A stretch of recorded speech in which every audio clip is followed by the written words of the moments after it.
आप सभी का बहुत बहुत स्वागत है आरबीएससी हिंदी ज्ञान की श्रृंखला में। हिंदी काव्य शास्त्र के अंतर्गत हम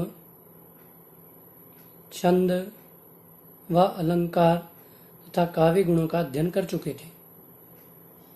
उसी भाग में आज हम एक नवीन व रोचक विषय का अध्ययन करेंगे। यदि आपने अभी तक चैनल को लाइक और सब्सक्राइब नहीं किया तो चैनल को लाइक और सब्सक्राइब कर लें ताकि भविष्य में आने वाले वीडियो आपको सबसे पहले प्राप्त हो सके। चलिए आज जानकारी प्राप्त करते हैं हिंदी काव्य शास्त्र में नवीन विषय की काव्य दोषों की।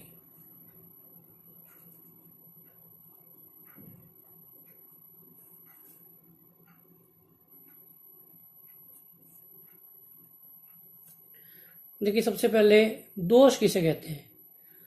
दोष किसी भी कमी को, किसी भी व्यक्ति में कोई बुराई हो तो वह उसका दोष कहलाता है, उसी को हम दोष कहते हैं। इसी प्रकार काव्य में भी कुछ कमियां पाई जाती है तो उन्हीं कमियों को काव्य में काव्य के दोषों के नाम से जाना जाता है। चलिए इसकी परिभाषा और अन्य जानकारी प्राप्त करते हैं। किसे कहते हैं काव्य दोष।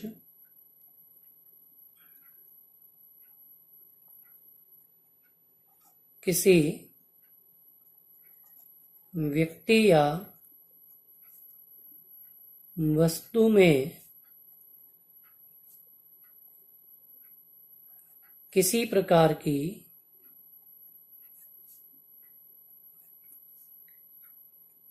कमी का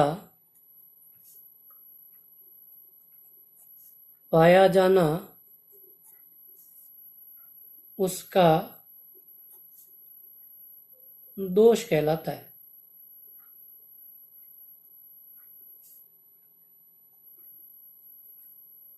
उसी प्रकार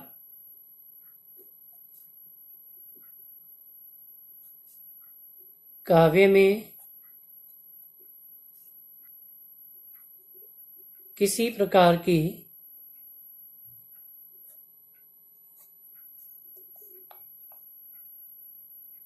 यदि कमी होती है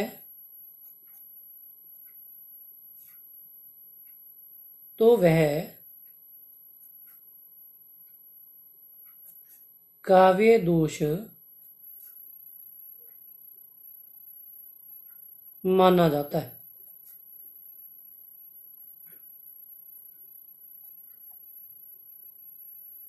देखिए, काव्य दोषों की अनेक काव्य शास्त्रियों ने कुछ परिभाषाएं दी है, उनमें से कुछ एक जानकारी हम प्राप्त करते हैं। जैसे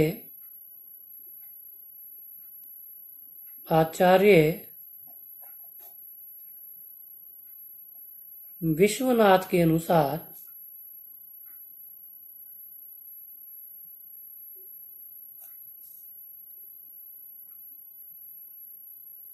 काव्य में श्रृंगार,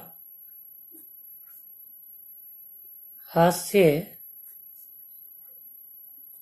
एवं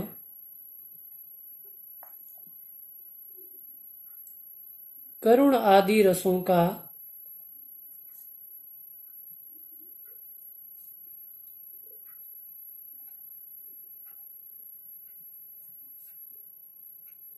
करुण आदि रसों को नष्ट करने वाले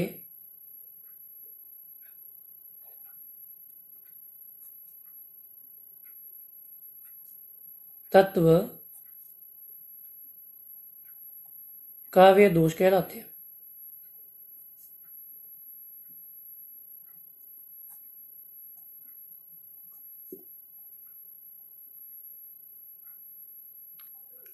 इसी प्रकार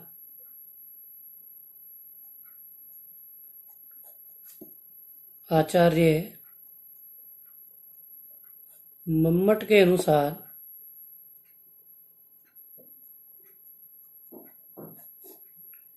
काव्य में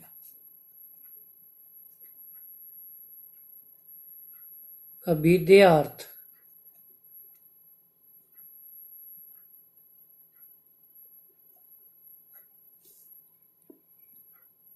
को नष्ट करने वाले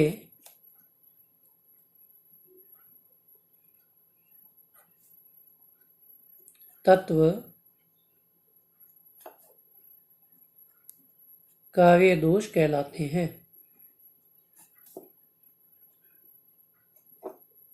तो देखिए क्या है काव्य दोष, कि काव्य में किसी प्रकार की कमी का पाया जाना काव्य दोष कहलाता है। तो आचार्य विश्वनाथ कहते हैं कि श्रृंगार रस, हास्य रस, करुण रस, यानी कि रसों को जो नष्ट करते हैं उन्हें काव्य दोष कहते हैं। और आचार्य मम्मट कहते हैं कि अभिध्यार्थ को नष्ट कर देता है, यानी कि मूलार्थ नष्ट कर देता है, सामान्य अर्थ को नष्ट कर देता है, वो आपका काव्य दोष कहलाता है। अब देखिए काव्य दोषों का कुछ वर्गीकरण किया गया है।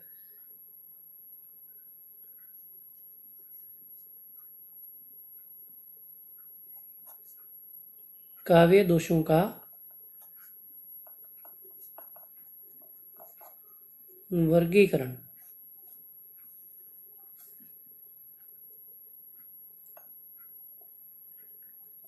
काव्य दोषों को 3 वर्गों या श्रेणियों में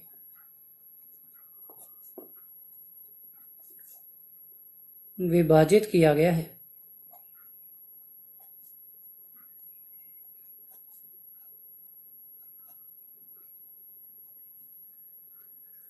पहला है आपका शब्द दोष, दूसरा वाक्य दोष, और तीसरा है अर्थ दोष। यानी कि दोषों की ये श्रेणियां विभाजित की गई। देखिए शब्द दोष क्या होता है। शब्द दोष वहां पाया जाता है जहां व्याकरण के नियमों का विरोध किया जाए या व्याकरण के नियमों की पालना ना किया जाए, वहां पर आपका शब्द दोष होगा।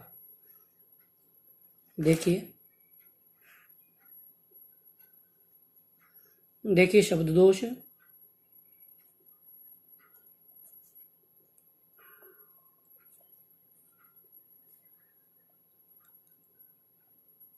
किसी काव्य में व्याकरण के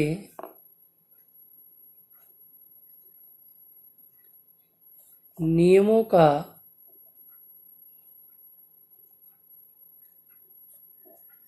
विरोध करते हुए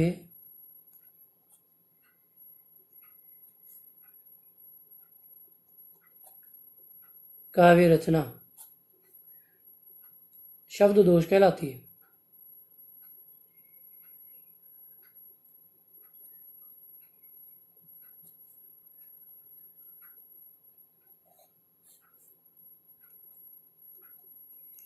अर्थात जहां व्याकरण संबंधी त्रुटि पाई जाए वहां आपका शब्द दोष होगा। जैसे एक उदाहरण लिखते हैं,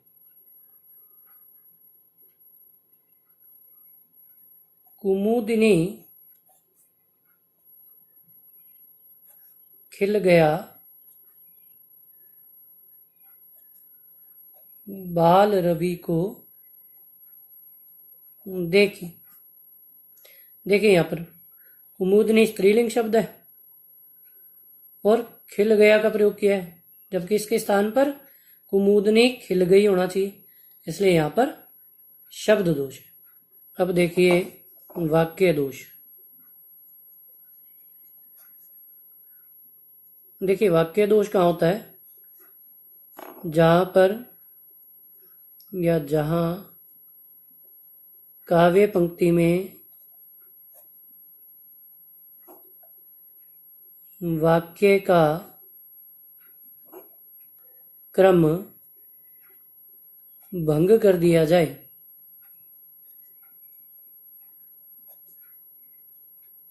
वहां वाक्य दोष होता है। जैसे एक उदाहरण देखते हैं,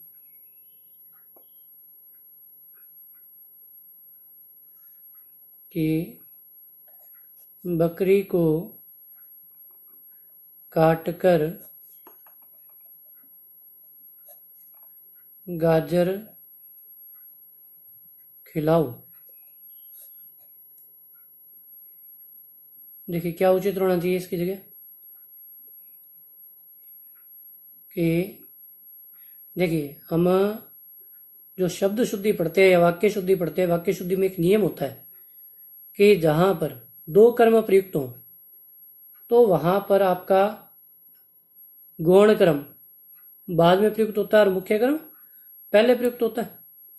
मुख्य कर्म वह होता है जिसमें किसी भी कारक चिन्ह की विभक्ति का प्रयोग ना हुआ। जैसे हम यहां लिखेंगे कि गाजर काटकर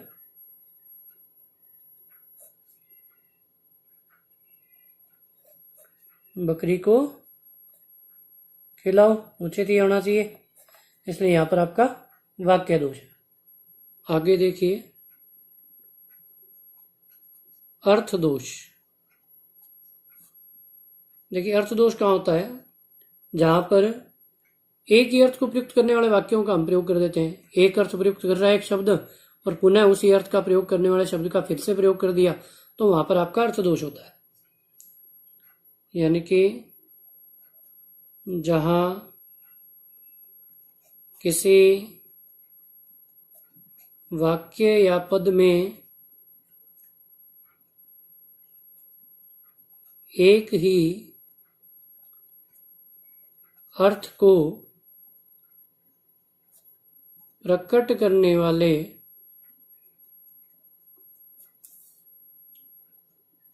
अनावश्यक शब्दों का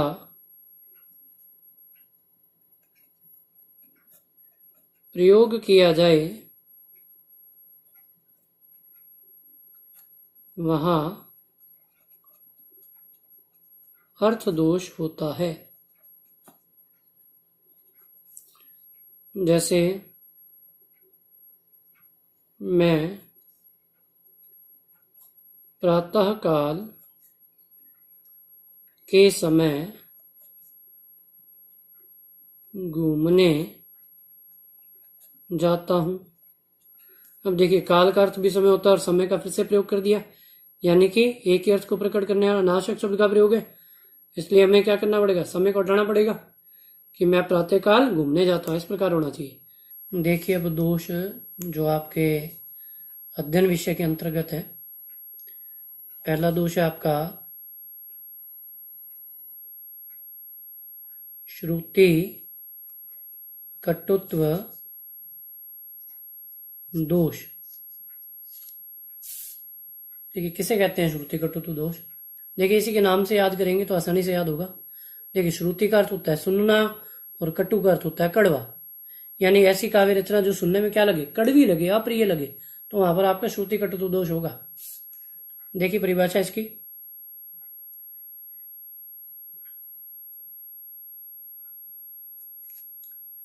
श्रुति का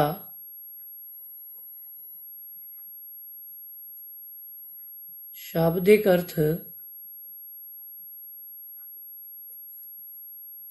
होता है सुनना और कटुत्व का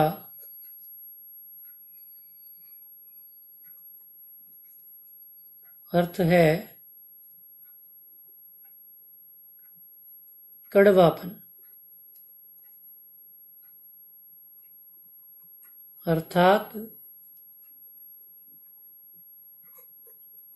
ऐसी काव्य रचना जो सुनने में अप्रिय अथवा कठोर लगे, वहां श्रुति कटुत्व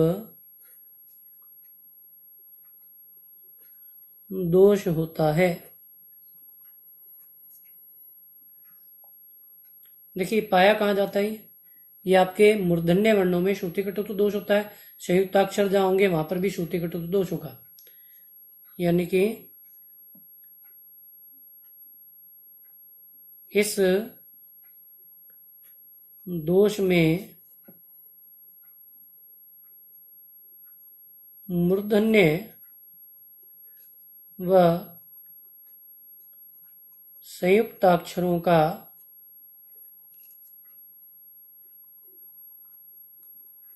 प्रयोग होता है। देखिए मूर्धन्य क्या होते हैं, ट वर्ग मूर्धन्य माना जाता है आपका। ये जो संयुक्ताक्षर है जैसे छ, त्र, ज्ञ, ये संयुक्ताक्षर माने जाते हैं। श्र, ये सभी आपके संयुक्ताक्षर हैं। देखिए उदाहरण लिखते हैं इसका।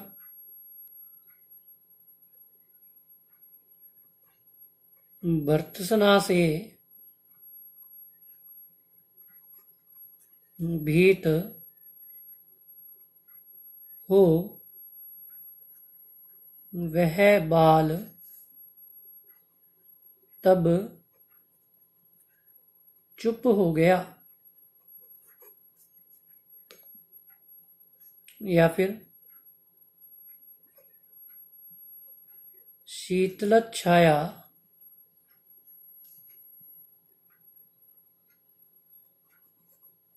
सांस्कृतिक सूर्य।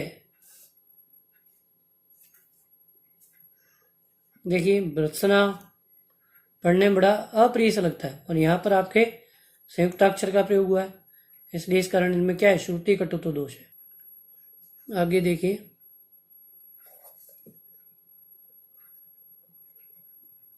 ग्राम्यत्व दोष। कहाँ होता है ग्राम्यत्व दोष? काव्य रचना प्रायः साहित्यिक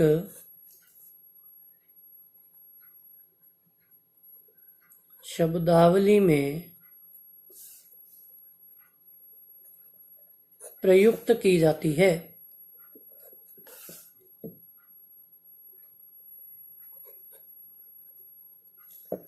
परंतु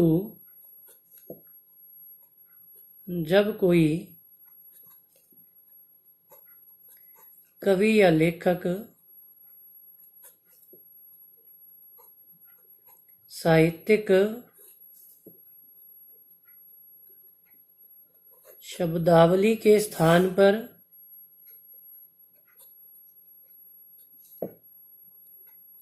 ग्रामीण बोलचाल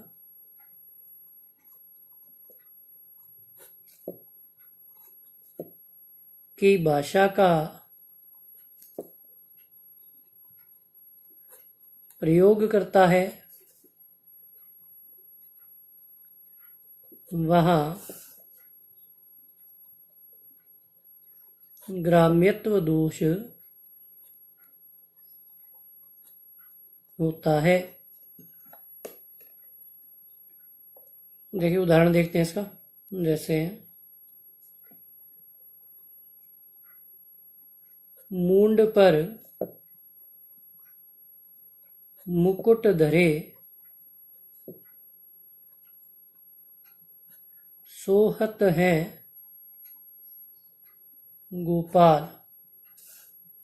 देखिए यहाँ पर मस्तक के स्थान पर मुंड शब्द का प्रयोग किया है, जो कि ग्रामीण शब्दावली में इस प्रकार के शब्दों का प्रयोग किया जाता है, इसलिए यहाँ पर आपका ग्राम्यत्व दोष है। अगला उदाहरण देखिए।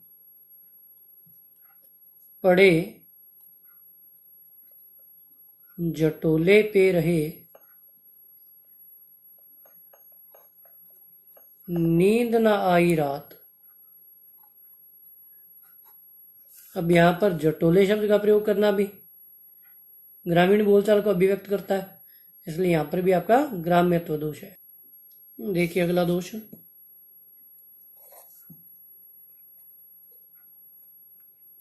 क्लिष्टत्व दोष।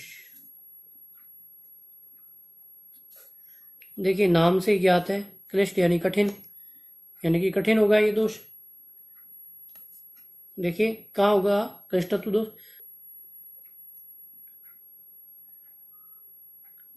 प्रायः काव्य का अर्थ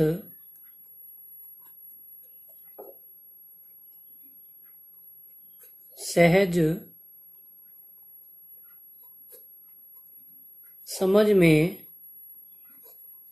नहीं आता, परंतु जब किसी पद का अर्थ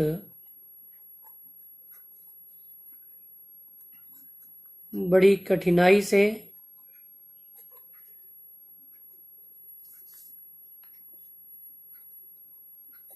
ज्ञात होता है, वहाँ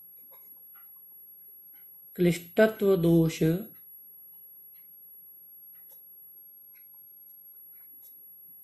होता है। यानी काव्य रचना के अर्थ क्या होंगे, एक दूसरे के साथ जोड़कर देखने पड़ेंगे। उदाहरण देखते हैं इसका। देखिए, जैसे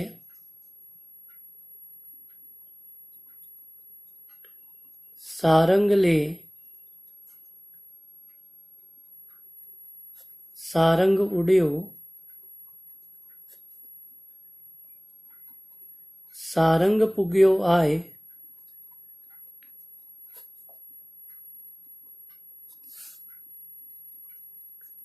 जे सारंग सारंग कहे,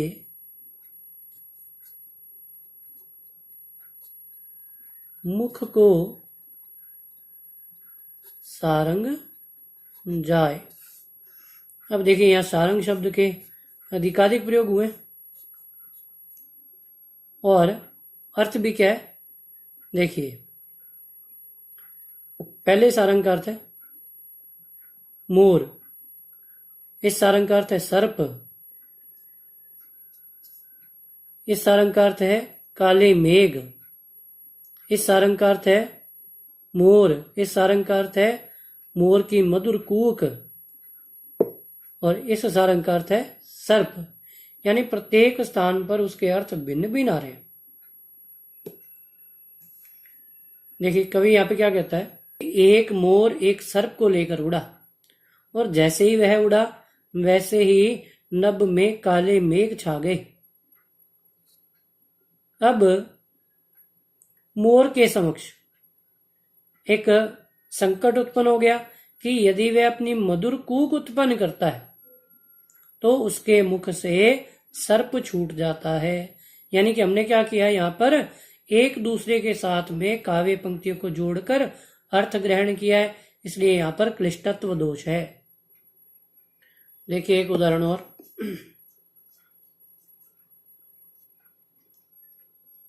तरु रिपु, रिपुधर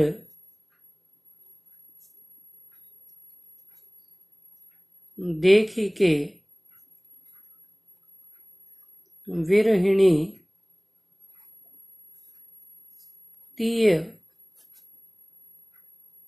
अकुलाय। अब देखिए, तरु, तरु यानी वृक्ष, और वृक्ष का दुश्मन आग, तरु रिपु वृक्ष, वृक्ष का दुश्मन आग। अब आग का रिपु यानी कि जल, और जल को धारण करने वाले अर्थात मेघ, मेघों को देखकर विरहिणी क्या करती है, अत्यधिक व्यथित हो जाती है, अर्थात उसे अपने प्रियतम से मिलन की कामना जागृत होती है, ये कहा गया है। इसलिए यहाँ पर आपका क्लिष्टत्व दोष है। आशा करता हूं इतना भाग आपको भली भांति समझ में आया होगा। आगे के भाग की जानकारी अगले वीडियो में प्राप्त करेंगे, और यदि आपने चैनल को लाइक और सब्सक्राइब नहीं किया है तो अति शीघ्र कर लें। धन्यवाद।